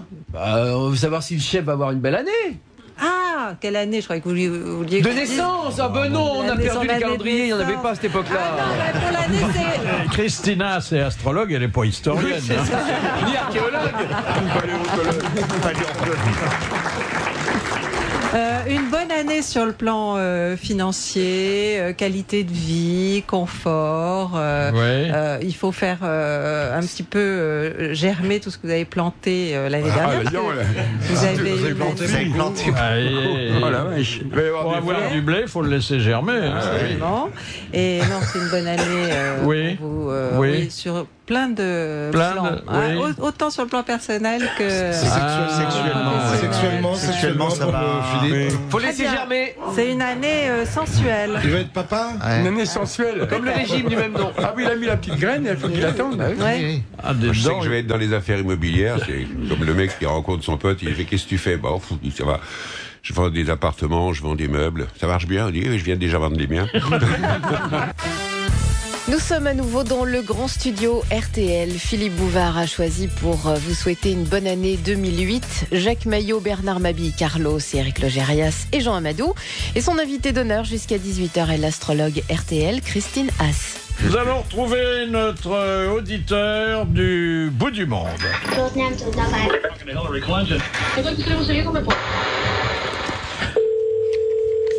le tropique du cancer, j'espère. Monsieur Marmol, bonjour. Bonjour Monsieur Bouvard et bonne année à vous. Merci. Alors, vous avez fêté, vous, l'année un peu avant nous ou après? Après, parce que vous êtes au Canada, il y a un décalage horaire, hein? Voilà, de 6 heures. Nous, on était déjà en train de vomir tout ce qu'on avait bu, que vous n'étiez pas encore à table, hein? En train de manger ce qu'il allait vomir. À peu près ça, oui. Qu'est-ce que vous faites à Montréal? Je suis étudiant en histoire. En histoire de quoi? En fait, c'est l'histoire de France parce que je m'intéresse au Canada quand il était encore français, avant 1760. Ah oui, alors là, vous pouvez faire vos recherches plus facilement. Le Canada était français. C'est pour ça que je suis parti. Et quel aspect de l'histoire du Québec? En fait, je m'intéresse à son histoire religieuse, je travaille sur les processions religieuses. Ah oui. Exactement. Ah oui. Ça va être la croix et la bannière. Et alors, comment on peut se passionner pour l'histoire religieuse et écouter les grosses têtes qui parfois manquent un petit peu de foi, hein? Oh, pas tellement, non. Vous êtes... Non. Vous nous c'est bien un spécialiste des abats. Bon, faut rajouter un à foi, mais c'est pas grave. Vous nous percevez pas comme des mécréants? Non, comme des Français. Et puis maintenant, bon abbé. Depuis que le pape raconte des histoires de Bigard, maintenant, donc on peut tout se permettre. Effectivement. Et comment c'est alors Montréal? C'est sympathique pour un Français? C'est une ville très agréable, oui. Et ce qui est assez étonnant, c'est l'aspect très souterrain de la ville pour l'hiver. C'est vrai qu'on peut faire des kilomètres et des kilomètres sans être dans la rue, hein? Voilà, mais en même temps, l'extérieur est aussi très agréable avec de grands parcs. Surtout en cette période, maintenant il y a plein de neige, donc on peut courir dans la neige. C'est vraiment très agréable. Et après qui vous courez dans la neige? Après un semi-marathon. Il y a des jolies Québécoises, hein? Ah oui, elles aiment bien le caribou, hein? C'est agréable de fourrer la Canadienne. Elles n'ont pas tout un accent pareil. Bon, c'est-à-dire qu'il y a quand même, il y avait une fille que je connaissais au Canada qui me dit, elle me dit, attends-moi, je m'habille et c'était espère un peu, je saute dans mon linge. Ça, c'est pas très incitatif sur le plan amoureux, l'accent. Hein? Ça vous gêne pas quand vous flirtez d'entendre cet accent-là, monsieur Marmol? Je l'aimais déjà avant de partir, cet accent, donc ça, c'est pas un problème. Ça peut être excitant, Philippe. Oui. Ah oui, oui. Les filles sont très chaudes là-bas. Moi, j'aime bien quand Céline Dion a dit René, va vite dans le congélo qu'on fasse un gosse. Ça, je trouve ça excitant, moi. Ça, c'est des paillettes. Des paillettes, oui. Mais dans le nord du Canada, faut jamais dire à une fille je vais te faire l'amour toute la nuit parce que la nuit dure 6 mois là-bas. Hein. Ne dites jamais ça, hein, faites gaffe. À propos de ça, j'ai entendu hier à la radio que en Afghanistan, il y a un commandant de l'armée française qui a dit il faut jamais en Afghanistan faire le signe, ok, en levant le pouce comme ça. Parce que pour l'Afghanistan, ça veut dire va te faire mettre. Et donc, tu vas être le mec, comment ça va bien, il lève le pouce comme ça, et l'autre lui saute dessus, c'est une horreur. Il faut savoir les traditions locales. Ils font jamais d'autostop là-bas. Bah oui, c'est ça. Non, vous faites un doigt, mais les Français s'arrêtent pas. Pas le même doigt, alors. Et le climat, comment vous vous en accommodez, monsieur Marmol? En s'habillant, puis pour l'instant on a été gâtés, il n'a pas fait très froid, on a guère eu des températures inférieures à moins 25 degrés. Ah oui, c'est raisonnable, c'est raisonnable. C'est cool. Oh, ça va. Là, c'est vraiment... C'est cool gelé, oui. Vous savez qu'au Canada, il y a un truc incroyable, j'avais un copain chanteur, un interview, et il dit comment ça se passe, vous êtes marié? Oui, il me dit que j'ai 3 gosses. Et là, il y a un silence terrible parce que les gosses au Canada, ça veut dire les couilles. Oui, la mésaventure m'est arrivée également. Ah, pardon. Eh ben, félicitations, monsieur. Et alors, vous avez changé de slip? Qu'est-ce qui s'est passé? Ah ben vous savez, on est aux grosses têtes. Et puis alors, c'est le 1er janvier, on se lâche un peu. Ça a été très, très gai, le réveillon du Québec? Oui, bah, les rues sont quand même très, très, très animées. Le froid fait pas peur aux Québécois, ils y sont habitués, donc ils sortent. Il n'y a pas de souci pour eux. On boit beaucoup? Ils aiment bien. Ils boivent, oui, mais c'est pas comme en France. C'est pas le même rapport à l'alcool. Ils tiennent mieux? Non. Non, c'est pas le même rapport, c'est qu'ils ont pas loin à aller pour trouver les glaçons, oui, c'est ça. Ils boivent plus frais. C'est plus ça. Mais moi, je me souviens, on m'avait raconté cette histoire formidable de les soldes après le Nouvel An. Ils font les soldes et alors ils ont pas les mêmes unités de mesure que nous puisqu'ils servent encore des vieilles unités, la verge et tout ça. Et il y avait une grande banderole dans la rue centrale de Montréal. Il y avait marqué grand écoulement de blanc à la verge. C'est-à-dire on vendait le tissu au mètre et ça coûtait rien du tout. Les 3J. Mais les 3J, absolument. Et comment est la radio au Québec? Bon, écoutez, c'est assez diversifié, hein. Mais une radio, on va dire, assez généraliste comme RTL, il n'y a pas. Ah bon? RTL, toujours. Ce sont des radios thématiques? Essentiellement, oui. Puis bon, des radios d'information également. Info, voilà. Musique, c'est ça, il y a pas de... Ils font pas de mélange. Mais il n'y a pas les deux. Il n'y a pas de grosse tête, là-bas? Et non, on a les justiciers masqués qui avaient piégé Ségolène Royal, entre autres. Oui, mais non. Et quand vos études seront finies, vous reviendrez en France? Je reviendrai en France, oui. Je fais déjà ma première année de maîtrise ici, puis je vois si je prolonge. Mais je ferai sûrement guère plus que de la maîtrise ici. Ça dépend. Si vous faites accrocher par une Québécoise, vous resterez là-bas. Les exilés, c'est toujours là-bas. C'est peut-être fait déjà, quand même. Peut-être, hein, Ouais. Bon, vous sortez pas l'hiver sans une Canadienne. Ouais. Merci, monsieur Mermol. Merci. Les grosses têtes jusqu'à 18h aujourd'hui, c'est l'astrologue Christine Haas, l'invitée d'honneur de Philippe Bouvard. Quels sont les rapports de la psychologie et de l'astrologie? Ils ont tout à voir ensemble. Je pense que on ne peut pas être bon astrologue si on n'est pas psychologue. Il faut bien connaître l'âme humaine pour se permettre de donner des conseils à quelqu'un. Moi, j'ai fait des études de psychologie en rapportant tout ce que j'apprenais à l'astrologie. Vous avez une double vie puisque vous faites aussi des articles dans les magazines? Oui, je fais des horoscopes dans les magazines. Mais des interviews d'artistes souvent? Non. Alors, vous n'avez pas une homonyme? J'ai une homonyme qui est une amie qui s'appelle Christine Haas, comme moi, qui travaille dans Paris Match, qui travaille à Paris Match, et qui est... on a même le même second prénom. Il n'y en a pas une des deux qui devrait changer de nom? Écoutez, non, on s'est mis d'accord toutes les deux. Oui. Et puis des fois, les rédactions se trompent, envoient des chèques à lui. Ah oui, ça s'est passé. C'est bien. Ça s'est passé une ou deux fois, ouais. Moi, pour te dire que tu parles de la psychologie, il y a un truc terrible qui m'est arrivé, extraordinaire d'ailleurs. C'est pour ça que je ne peux pas ne pas croire complètement. Je suis né le 20 février 43. Quelques jours après, ma mère, Françoise Dolto, qui est psychanalyste, reçoit 2 horoscopes de ma vie faits par une amie à Londres et une autre à New York, qu'elle met dans un grand truc, un dossier que je découvre à sa mort, c'est-à-dire en 88. Moi, j'avais déjà 40 et quelques années. Et dans ce dossier, il y avait plein de choses, mes dessins annotés par elle, et 2 enveloppes avec mes horoscopes. J'ai ouvert ça et je suis tombé sur le cul. J'allais gagner ma vie avec ma voix. J'allais aimer la vie, être un peu rondouillard. Enfin, c'est incroyable. Bon, j'ai trouvé ça à 48 ans. Donc c'est plus amusant. C'est dommage qu'elle ne te l'ait pas donné avant.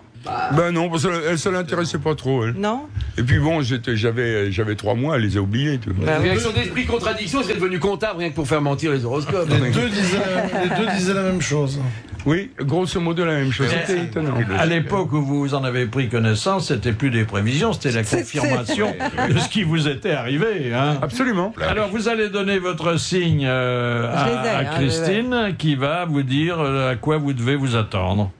Jean Amadou. Balance. Alors, Balance, c'est une année plutôt dédiée à la famille, aux problèmes immobiliers, achats, ventes ou agrandissement, travaux chez soi. Enfin, agrandissement, ça suffit. Hein.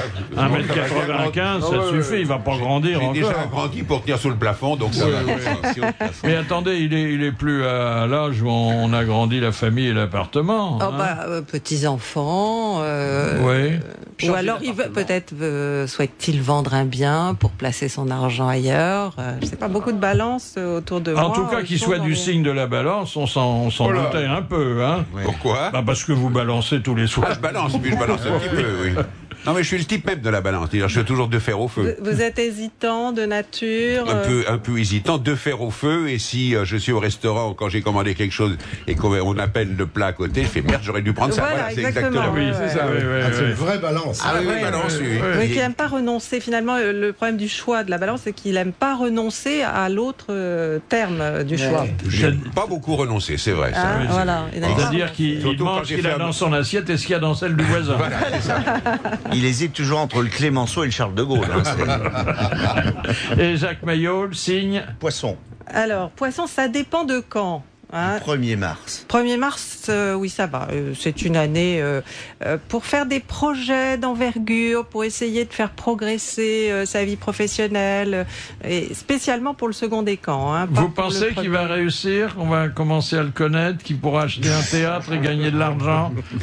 Disons que ce qui est sur des rails va prendre des proportions et va bien marcher. Il va faire des galas en province? Oui. C'est pas, peut-être. Il va livrer à domicile. Moi, je le vois couper sa troupe en deux pour faire à la fois des spectacles à Paris et en province. Je le vois. Et vous, Bernard Mabille, votre signe? Gémeaux. Alors, Gémeaux de quand, Bernard? 28 mai. Oui, ça n'a pas été facile là, depuis quelque temps. Il y en a pour jusqu'au mois de juillet, août. Oh là là. Mais bon, c'est le ciel de traîne. Oh là là, vous avez un revolver. C'est le ciel. C'est un ciel de traîne, donc de temps en temps, le problème qui s'est présenté cet été vous revient en mémoire, mais disons que le gros du problème est derrière. Tu auras une belle année 2023. J'ai le gros derrière. Alors. Voilà, le gros derrière. Et vous êtes voyante aussi. Le gros. Et 2009, formidable. Dis donc ça. Donc un peu de patience, mon cher Bernard. Hein? Ah bon? Encore un an. Attends. Et alors Eric Taureau, Lion. Taureau, oh là là, quel caractère. Têtu, obstiné. Mais c'est les dieux. Jusqu'au boutiste. Oui, un petit peu tyrannique. Un peu autoritaire, un peu, parfois. Voilà. Et donc le taureau, c'est le signe de l'année. Il n'y a pas mieux servi cette année que le taureau. Oui, premier, second décan. Le troisième sera un petit peu plus tard, mais là, dans les 3 prochains mois, premier et second décan. D'ailleurs, un taureau célèbre du premier décan, Dominique Strauss-Kahn, est quand même le FMI. Et le taureau est un signe d'argent. Donc, il faut avoir à son affaire. Est-ce que je pourrais avoir le même salaire que DSK? Et défiscalisé. Qui plus est. Bon, chacun à son niveau. Hein. La femme, je lui laisse, j'aime pas ses pulls. Et j'ai trouvé mais c'est un bureau à Washington pour venir ici le matin, ça sera pas facile. Compliqué. Mais enfin, voilà un jeune comédien auteur d'avenir. Il est bon qu'il sache qu'il n'a pas d'inquiétude à se faire. Ah non, cette année, c'est formidable. Super, ça va chier dans les ventilos. Vous pensez qu'il sera réinvité aux grosses têtes? Non, certainement. Oui, moi aussi. Certainement. Et puis notre Carlos, alors. Qui est Poisson du premier décan. 20 février, je suis. Du tout début. Bon, alors c'est passé, c'est derrière toi, mais il y a eu des soucis quand même l'année dernière, je pense. Oui, il y a eu des soucis, oui. On sait les soucis sont. La porte d'en bas fermait pas. Je croyais que ça durait quand même 15 jours. Hein. C'était à cause des jambons, la porte. Tu vois? Oui. Voilà. Des petits soucis relationnels, des ralentissements, des freins. C'est des moments où il faut. Il a un bon relationnel, hein, Carlos. Oui. Non, mais je sais pas, je vais regarder. T'as des freins à disque, toi, non? Oui. Et oui. Je suppose que les poissons qui nous écoutent du premier des camps se reconnaîtront. Les poissons qui nous écoutent, ils vont pas dire grand-chose. Hein. Mais ils peuvent s'identifier. On appelle ça la voix des ondes. Je répète ce que j'ai dit hier, je suis victime du poisson. C'est le liquide qui me soutient, mais c'est la queue qui me dirige. Alors, si tu veux, excellent. Je ne sais pas si les poissons ont une vie sexuelle importante ou pas du tout. Ils sont très rêveurs. Alors ils commencent ce qu'ils font et puis... Puis ils rêvent. Voilà, ils s'endorment. Ils rêvent qu'ils sont en forme. Mais un poisson aime bocal et des poissons aiment beaucoup. Non, un poisson, il aime surtout dormir. Il s'arrange toujours. Mais j'arrive pas. J'arrive pas à dormir. Parce que tu te mets pas dans l'eau. Non, il faut te mettre dans l'aquarium. Dans la baignoire. Moi, j'ai un aquarium. Même à 3h du matin, je rentre dans la pièce où ils sont. J'allume, ils dorment pas. Ils dorment pas. Non, mais t'adores pas les poissons. Ils dorment jamais. Surtout les morues. Pour qu'elle soit encore plus belle, la vie justement, 2 enregistrements des grosses têtes cette semaine. Rendez-vous demain et jeudi à 10h à RTL dans le grand studio. Invité d'honneur de Philippe Bouvard, par exemple, Jérôme Savary, Mathilde Amé, aussi Christophe Malavoie et Guy Carlier. Rendez-vous donc demain à 10h à RTL. On va demander à un médecin nutritionniste, le docteur Arnaud Maloubier, d'éclairer notre lanterne. Bonjour docteur. Bonjour, monsieur Bouvard. Alors, je vous appelle pour un problème qui se résume en 4 mots, la gueule de bois. Alors, c'est un problème qui n'est pas seulement celui des lendemains de réveillon, hein? Non, c'est celui des lendemains de fête en général. Voilà. Et même, il y a des gens pour qui c'est tous les jours la fête, hein? Parfois, c'est assez régulier, absolument. Nous en connaissons. Alors, qu'est-ce qu'on peut faire contre la gueule de bois? D'abord, quels sont les symptômes? La gueule de bois, je crois qu'on l'a tous eu au moins une fois dans sa vie. C'est bien sûr vraiment la gueule de bois, c'est-à-dire que la sensation d'une tête qui ne répond plus, d'une tête très lourde, les maux de tête, nausées, vomissements, enfin je crois qu'on l'a tous éprouvé un jour ou une fois dans sa vie. Le casque à pointe avec la pointe à l'intérieur. Voilà, le casque à pointe. La tête dans le cul. C'est pas la grosse tête, c'est la tête dans un étau. Là. C'est vraiment... La bouche sèche. Et La bouche sèche, pâteuse, nausée... Et une dame de petite vertu qui a la gueule de bois, faut pas monter avec, j'imagine. Non, vous risquez de prendre un copeau au mauvais endroit. Une écharpe. Il y a donc ces symptômes qui rendent la vie difficile, et si ce jour-là, il faut retrouver sa famille ou son travail, c'est encore plus désagréable. Je crois qu'il y a la prévention juste avant, c'est sûr qu'on peut éviter... il y a une prévention. Il y a une petite prévention. C'est de ne pas déboucher la bouteille. Ça serait la meilleure méthode, mais je crois qu'on peut boire modérément. L'huile d'olive. Moi, je prends de l'huile d'olive. Alors, on dit effectivement l'huile d'olive, le bol de lait, etc. Il y a même la recette d'Astérix que l'on retrouve dans un Astérix, qui est de consommer une poule non plumée avec de l'huile, du miel, etc. Je crois que ça c'est assez costaud. Avant de partir, c'est sympa. Un peu d'encaustique. Il faut bouffer une poule avant le réveillon. Je veux dire, après vous bouffez plus. Hein. Après ça calme. Un peu d'encaustique, ça va bien. Une gueule de bois bien encaustiquée, c'est joli. Non, mais finalement, c'est assez répandu. Moi, j'ai vu beaucoup de gens réveillonnés avec des vieilles poules. Hein, beaucoup. C'est même très courant. Dites, docteur, alors il y a aussi des médicaments ou assimilés. On a longtemps parlé du Fernet Branca, qui était d'ailleurs épouvantable sur le plan du goût, hein. Je crois qu'effectivement, il faut rester sur des choses simples. Hein. Le Fernet Branca, des eaux, boire beaucoup, parce que c'est quand même le premier motif, la première cause de la gueule de bois, c'est la déshydratation. Hein. L'alcool entraîne une déshydratation. Ah oui, alors plus on boit, plus on se déshydrate. Oui, mais plus on boit de l'alcool. Hein. Plus on boit d'alcool. Pour ça que plus je bois, plus j'ai soif. Et le rince cochon, comme on le fait dans la région lyonnaise. Ah oui, le fameux rince cochon. C'est particulier. Non, je crois qu'il faut boire de l'eau. Il faut boire de l'eau. Parce que là, on boire de l'eau pendant et boire de l'eau après. Voilà. Boire de l'eau après aussi, oui.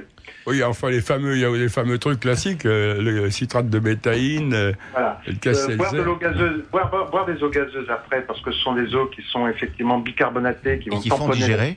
Qui font digérer, absolument. Une cuillère de bicarbonate, c'est pas mal, ça. C'est pour ça que le bicarbonate en est proche. Il lutte aussi contre l'acidité de l'alcool. Et puis, moi, ce que je conseille, ça serait d'utiliser avant et pendant et après, je dirais, de consommer, vous savez, des comprimés ou des gélules de charbon végétal, qui sont des absorbants intestinaux. On ne trouve plus beaucoup de poêles au charbon. Mais à propos de charbon, il y a beaucoup de gens qui ne veulent pas aller au charbon le lendemain d'une petite fête comme ça. La statistique d'absentéistes grimpe vertigineusement, hein. Hein. Je peux donner un conseil à ceux qui aiment le champagne. Après une nuit comme ça, vous mettez la bouteille de champagne au frais, il y reste comme ça. Vous levez le matin. Au moment où vous vous levez le matin, avant même de faire quoi que ce soit, vous prenez un fond de verre de champagne à jeun tout de suite en vous levant. C'est extraordinaire. Mais il faut aimer le champagne. Ah bah oui, ça, si vous n'aimez pas le champagne, il n'y a même pas de raison d'en boire la première fois. Hein. Vous ouvrez pas la bouteille. Non, vous êtes d'accord? Ça me paraît un remède un peu bizarre. Hein. C'est un remède. Je dirais qu'il n'a pas fait vraiment preuve de son efficacité au travers d'études rigoureuses. Ah, c'est pas parce que c'est efficace, c'est parce que c'est bon. Voilà, c'est ça. Ah bah oui, non mais là vous aggravez votre cas. Oui, complètement. Mais c'est à la fois une sensation de manque et une déshydratation, la gueule de bois. Non, le facteur essentiel, c'est la déshydratation. C'est la déshydratation. Alors, il y a plein de facteurs, l'effet de l'alcool, etc., mais c'est la déshydratation provoquée par la grande quantité d'alcool. Et sur le plan alimentaire, docteur, qu'est-ce que vous conseillez? La diète? C'est pas un scoop, ça sera la diète, c'est sûr. Ça sera manger des légumes vapeur. Ça sera aussi manger une tranche de jambon, un yaourt, vous voyez, des choses légères. Pas gras, hein, pas de graisse, pas de mayonnaise, pas de beurre. C'est un peu dur, je sais que c'est... Ah bah oui. Moi, je prends 2 cuillerées d'huile d'olive avant de faire la fête. Oui. Le seul problème, c'est qu'il faut pas tousser parce que là, on fait le crépi de la maison.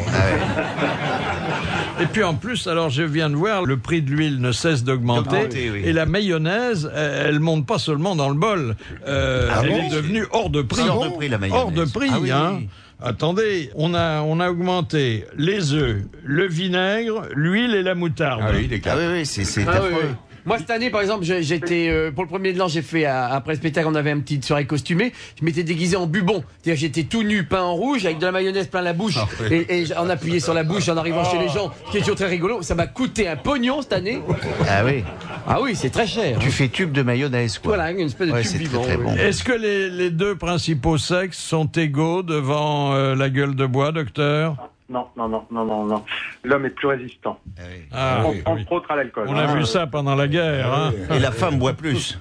Je crois pas. Non, je crois que l'homme est plus résistant. Je crois que l'homme est plus résistant pour des raisons de taille, d'hormones, de volume en général. L'homme est plus résistant. Et peut-être bourré, l'homme est plus distingué que la femme. Ah oui. Il fait tout, il faut le dire. Et puis il y a une part d'intelligence aussi là. Hein. La femme ne boit pas plus que l'homme? Non. On ne connaît pas les mêmes, hein, je vais vous dire. Est-ce qu'elle ne boit pas pour oublier qu'elle est mariée, souvent? Non, je pense pas. Parce qu'en plus, il y a des symptômes très, très inquiétants de la gueule de bois. Le vertige, la vue qui... La tige verte. Quand il faut rentrer et conduire une voiture. Hein? La laine de putois. De chacal. De chacal, oui. Ça, j'adore, la laine de chacal. On dirait, qui a respiré une haleine de chacal?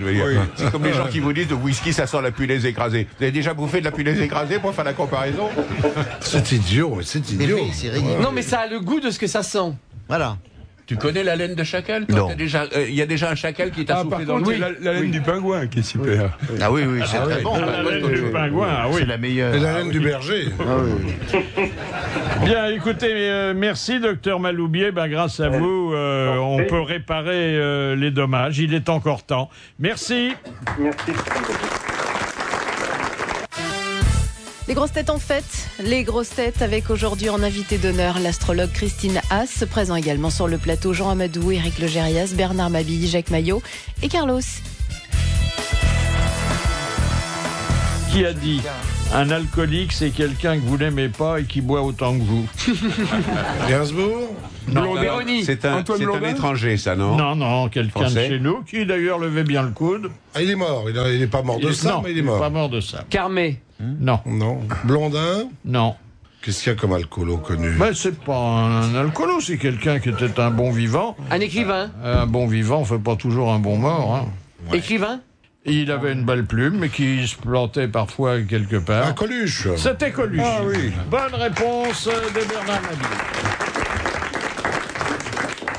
Astro de l'amour. Astro, j'aime pas, ça faisait trop près de gastro, Astro. Hein? Non? C'est vous qui le voyez comme ça, Pour Philippe, connaître tous les secrets de votre vie amoureuse en 2008, mois par mois, signe par signe. C'est vrai qu'on fait souvent des signes à une personne avec qui on veut. Le gastro de l'amour, c'est quand on se fait chier avec sa femme. Voilà le petit préambule. Vous venez de plaquer votre conjoint, vous vivez seul depuis trop longtemps. Votre nouveau voisin ne vous laisse pas indifférente. Alors qu'est-ce qu'il faut faire? S'asseoir dans l'escalier, hein? Mettre l'ascenseur en panne, s'installer sur son dans la cage d'escalier, oui. Toute nue dans la cage d'escalier. En tenue suggestive, oui. Ah oui, ça c'est pas mal. Hein, t'habites où? C'est sympa, ça, je trouve. C'est sympa. On dit toujours métro, dodo, boulot. Vous, c'est ambiance, perso, boulot. Oui, ça recouvre tout. L'ambiance, c'est un peu vague, hein, quand même. Oui, mais bon, ça dit bien ce que ça veut dire, parce que le signe du mois, là, par exemple, Capricorne, eh ben, l'ambiance est Capricorne. Alors, pour chaque signe, ça a une signification différente. Oui, j'ai pas compris. C'est-à-dire qu'un poisson, pendant le Capricorne, vit différemment que... Voilà, on vit des expériences différentes, on prend la vie différemment que quand on est en période Verseau. C'est compliqué, ça change 12 fois. Ah bah oui, fois 12. Bah oui, la vie est variée quand même, on vit pas la même chose tous les jours. Ça dépend, pour certains, l'état varié, madame. Pour certains poissons? Oui, surtout, oui. Question de madame Cauchouette-Guéret. Qu'appelait-on autrefois les petits témoins? Les petits témoins? C'est pas des roubignoles? Rien à voir avec la justice. Exactement. Ce sont les testicules, puisque les Gaulois mettaient la main et la main gauche devant leur partie génitale pour prêter serment. Bonne réponse de Carlos. C'est dommage qu'on ait perdu cette coutume, je trouve. C'était charmant. C'est pour ça que si une dame vous dit, une dame magistrate, par exemple, faites entrer les témoins. Ça va faire du monde, madame. Je vais pas vous blesser. C'est pour ça que pour se marier, il faut 2 témoins. C'est ce que fait Rolio Iglesias. Question de monsieur Scrand de Dunkerque. Que fabrique un gnomoniste? Des gnomes. Des gnomes? Des nains de jardin? Non. Ça, vous devriez connaître, Christine. Hein? Gnomoniste? Un gnomoniste. Des boules de cristal? Non, des boules de cristal. Des cartes de tarot? Non. Alors, je dois convenir qu'on en trouve de moins en moins. Hein. Des périscopes, des... Non. C'est assez joli, mais c'est moins utile que par le passé. Ça sert pour quoi? Pour la navigation? Non, je ne pense pas qu'on puisse en embarquer à bord d'un bateau. En revanche, il était rare de traverser un village à d'autres époques sans en voir un. Le paratonnerre? Des ânes? Non. Des girouettes? Ah, des girouettes. Non. Non. Ah, des cadrans solaires. Des cadrans solaires. Bonne réponse de Logérias. Bravo. On s'est redevenu à la mode, les cadrans solaires. Il y en a, oui. C'est ce que c'est devenu à la mode. Il y a encore des mecs qui fabriquent des cadrans solaires. Oui, c'est pas pratique à mettre au poignet, quoi. Oui, beaucoup moins. C'est un peu lourd. Surtout que c'est généralement sur des pierres qui sont très encombrants. Sur des façades, faut emmener la maison. Pour décorer. La honte de Jacques Maillot. Vous vous souvenez, monsieur Maillot? Ah oui, là, c'était... je crois que c'était à mes tout débuts. J'avais été engagé par le président de la FNSEA, qui était Michel Debattis à l'époque, pour faire les spectacles de la FNSEA. Et puis, un soir, à l'issue d'un spectacle, il organise un dîner et il se place devant moi et avec une femme charmante à côté de lui. Et puis la conversation se met à rouler sur les lentilles de contact. C'était le début des lentilles de contact. Et la femme qui était devant moi, je pensais que c'était l'épouse de monsieur Debattis, me dit moi j'ai adopté les lentilles de contact et je trouve ça très pratique, c'est très agréable. Et moi je lui dis oui, c'est vraiment la parler. Et puis j'ai dit je vais en rajouter un peu parce que c'est vrai que c'était bien de faire les galas de la FNSEA, c'était très bien payé. Et je lui dis d'ailleurs je me rappelle l'année dernière quand j'ai fait les spectacles pour la FNSEA, à l'époque vous aviez des lunettes et je trouve que là ça vous va beaucoup mieux, etc. Et là je vois la gueule de Debattis qui blêmit, etc. Et mon voisin à côté qui me filait des coups de pied sous la table et moi j'en rajoute. Si c'est vrai que les lunettes c'est pas pratique alors que là c'est bien. Et quand le dîner a été fini on m'a dit bravo, je te signale que la femme qui était à côté c'était pas la même que l'année dernière. Oui.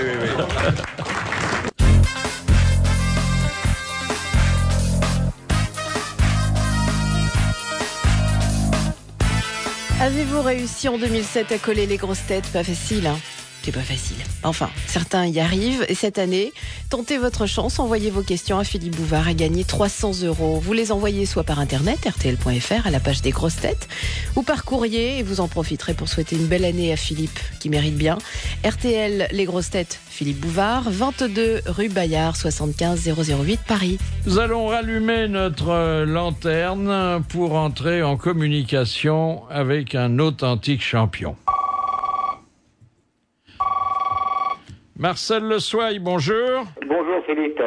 Écoutez, je salue en vous, comme dirait notre président de la République, un champion de l'ouverture, hein.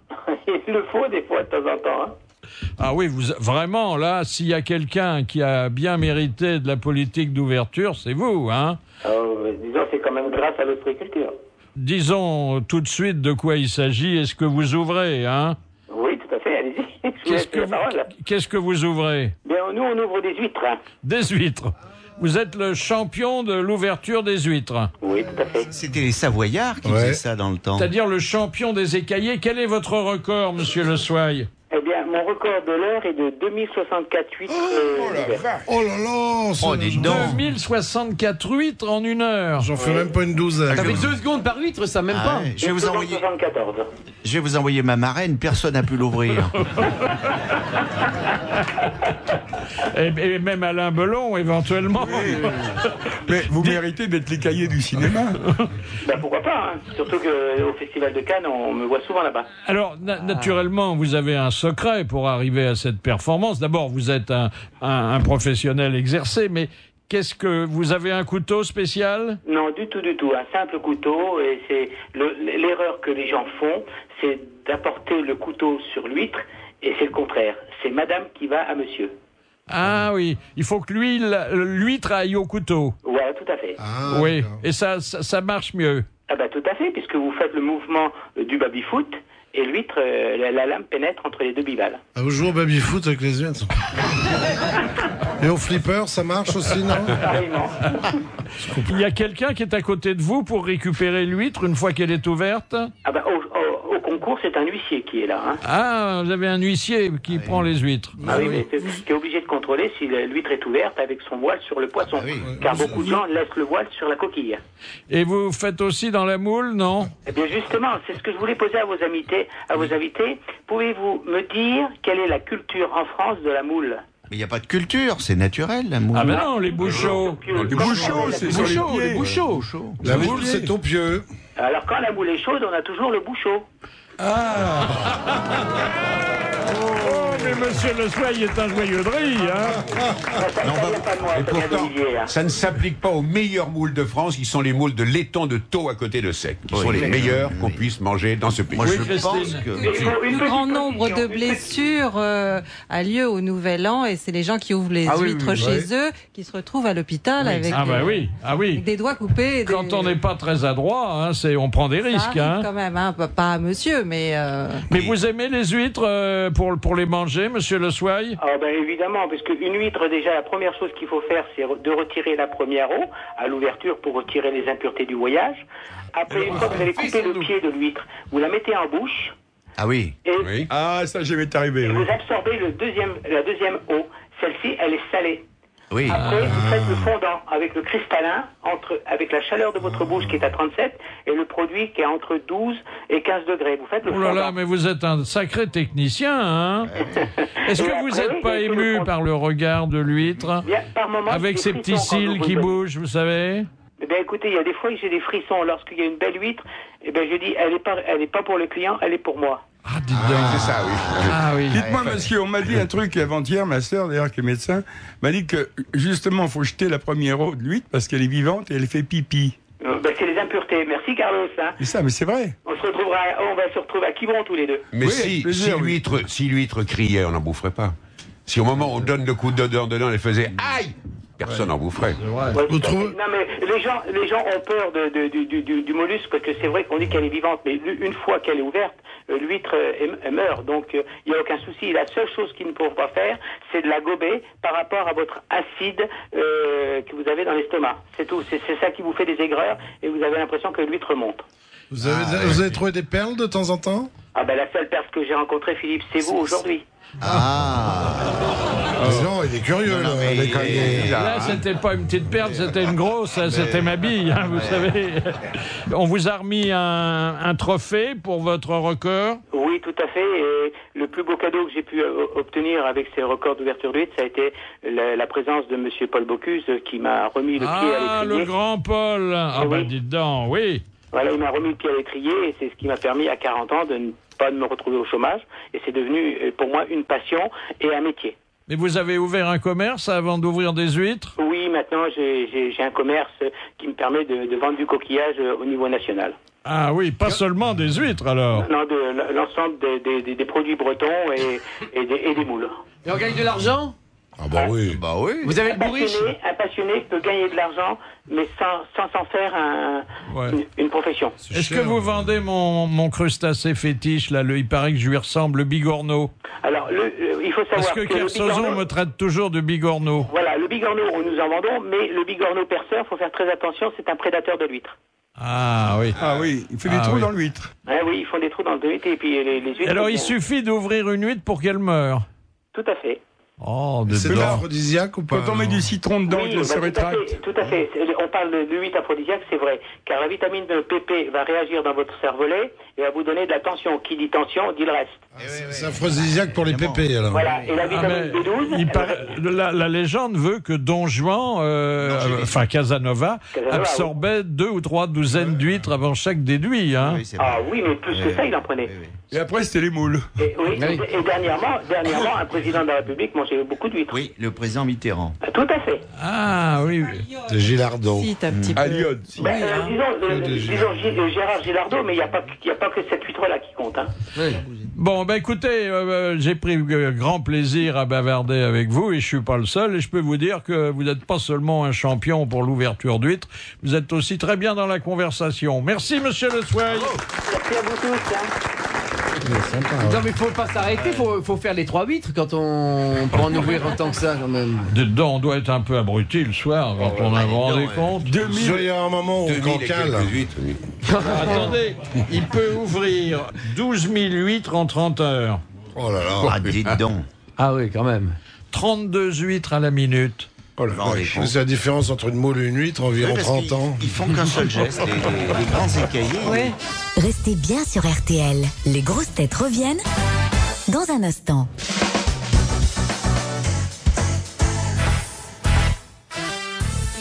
À 18h, RTL Soirée, Vincent Parisot, suite et fin pour l'instant sur RTL de Vos Grosses Têtes, avec Carlos, Jean Amadou, Éric Legérias, Bernard Mabille, Jacques Maillot et l'invité d'honneur de Philippe Bouvard, l'astrologue Christine Haas. La honte d'Éric Legérias. Mon histoire commence un peu comme celle de Jacques Maillot. C'était il y a très très longtemps, c'était un des premiers spectacles que je jouais à Bordeaux.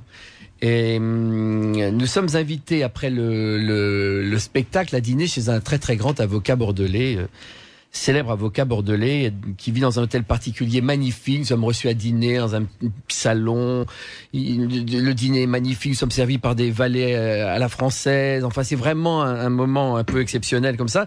Et le dîner se termine et nous descendons le grand escalier de la maison en marbre qui amène dans ce hall formidable, tout en damier, comme ça. C'est vraiment magnifique. Et nous attendons les vêtements, les manteaux. Et moi, je me trouve dans l'escalier sur la 2e ou 3e marche et la maîtresse de maison ainsi que la patronne de la troupe de théâtre, enfin la femme du metteur en scène, se trouve en face de moi et nous faisons la conversation mondaine, très sympathique et tout ça. Et c'est en hiver et ce n'est pas sans rapport d'ailleurs avec notre ami écaillé. Tout à coup, je suis pris d'une petite toux, donc je mets ma main devant ma bouche. Mais ce dont je ne m'aperçois pas, c'est que la main devant la bouche fait tuyau. Ce sont des choses qui arrivent. Et à ce moment-là, une des yeux fait crachoir. Tuyau, Sarbacane. Oui. C'est terrible, c'est une histoire terrible. Oui. Un molar part. Oui. Dans le tuyau. Et il va se ficher dans les cheveux de la maîtresse de maison. Avec qui je suis en train de discuter. Et moi, je ne vois que ça. Et la femme du metteur en scène ne le voit pas, elle non plus. Et à ce moment-là, on nous amène les manteaux et ça tarde un petit peu. Et moi, j'ai tellement honte. Je suis ver huître, tellement j'ai honte. Je précède le domestique qui amène les manteaux, je mets mon manteau et je sors dans la rue quasiment en courant, sans dire au revoir à la maîtresse de maison, ce qui n'était pas très très poli. Et voilà, c'est terrible, terrible. Et surtout, ma honte a été très rétrospective parce que j'ai pensé à cette dame se passant un coup de peigne avant de s'endormir. Et ça a été terrible, terrible, voilà. Enfin, au moins, elle avait un petit souvenir de vous. Voilà, oui. Non, c'est terrible, un souvenir terrible. Ah oui, mais je comprends ça. Mais Philippe, on parle souvent de nos hontes à nous, des hontes des invités et tout ça, mais votre honte à vous, on n'en parle jamais. Écoutez, j'en ai pas mal qui sont généralement liés à ma timidité, à ma réserve ou à mon manque de prestance. La première, j'étais tout jeune journaliste et on m'avait envoyé faire le reportage à une manifestation qui a disparu depuis, qui était à l'occasion de l'ouverture du salon des arts ménagers, un grand banquet qui réunissait 2000 personnes dans le Grand Palais. C'était superbe. Alors on m'avait loué au corps de chasse un habit pour l'occasion, avec un habit à queue, plus long que moi encore, une petite cravate blanche. Je porte pas très bien l'habit, hein. Bon, et puis j'arrive à l'entrée, je tends mon carton d'invitation et le cerbère qui était là lui dit bon ben toi va à gauche. Et je suis allé à gauche et je me suis retrouvé à la cuisine avec les extras. C'est vrai qu'il n'y avait pas beaucoup de différence. Et puis, alors ça c'est une honte qui me poursuit encore aujourd'hui. Je dois dire que j'avais une énorme admiration pour le général de Gaulle, mais qui me faisait très peur. Et j'étais un jour dans le bureau du président Coty, qui se préparait à céder la place au général, et il me dit « Ah ben, si vous attendez 2 minutes, je vais vous présenter au général. » Et là, j'ai une espèce de panique. Je dis « Me présenter au général, mais je peux pas, mais je sais... excusez-moi, monsieur le président, mais j'ai un autre reportage et je suis parti comme un pétard. Et une autre fois, il y avait la réception des arts et lettres. Et il y avait 2 couloirs qui débouchaient à l'entrée de l'Élysée. J'ai tendu encore mon invitation.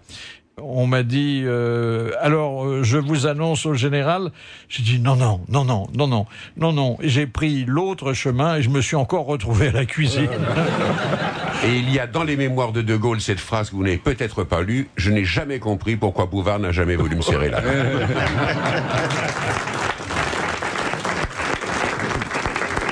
Alors, la dernière citation émane de Monsieur Folenfant, qui habite toujours à Buchmen. En fait, ils sont 2, il y a 2 frères, qui a dit « Cul, jupe et queue sont les attributs du travesti et de la casserole. » Ah, ça c'est joli. Un cuisinier? Alors quelqu'un qui est un bon cuisinier Pierre Perret, et qui connaît bien tous les problèmes de bouche. Un bon vivant donc. Un bon vivant et surtout un grand connaisseur. C'est pas moi qui ai dit ça, je m'en souviendrai. Eh ben si, c'est vous. C'est Jean-Pierre Coff. C'est Alzheimer. Oui, mais oui. Jean-Pierre Coff, Et nous ne nous quitterons pas en cette première séance de l'année 2008 sans que je demande à Logérias de raconter la première histoire de l'année envoyée par mademoiselle Vergne de Saint-Brieuc. Un homme voit un de ses copains qui transporte 2 énormes bouteilles de Chanel 5. Interloqué lui demande mais pour qui sont ces bouteilles qui coûtent si cher? L'autre lui dit c'est pour ma belle-mère. Ah dis donc, tu l'aimes bien ta belle-mère? Ah non, mais elle m'a dit qu'elle donnerait la moitié de sa vie pour une des bouteilles, alors je lui ramène 2. Voilà, et puis un grand merci à notre invité d'honneur, Christinas, qui publie votre horoscope 2008, un livre qu'on peut feuilleter en attendant de la retrouver, comme chaque jour, à l'aube. Merci, bravo, à demain.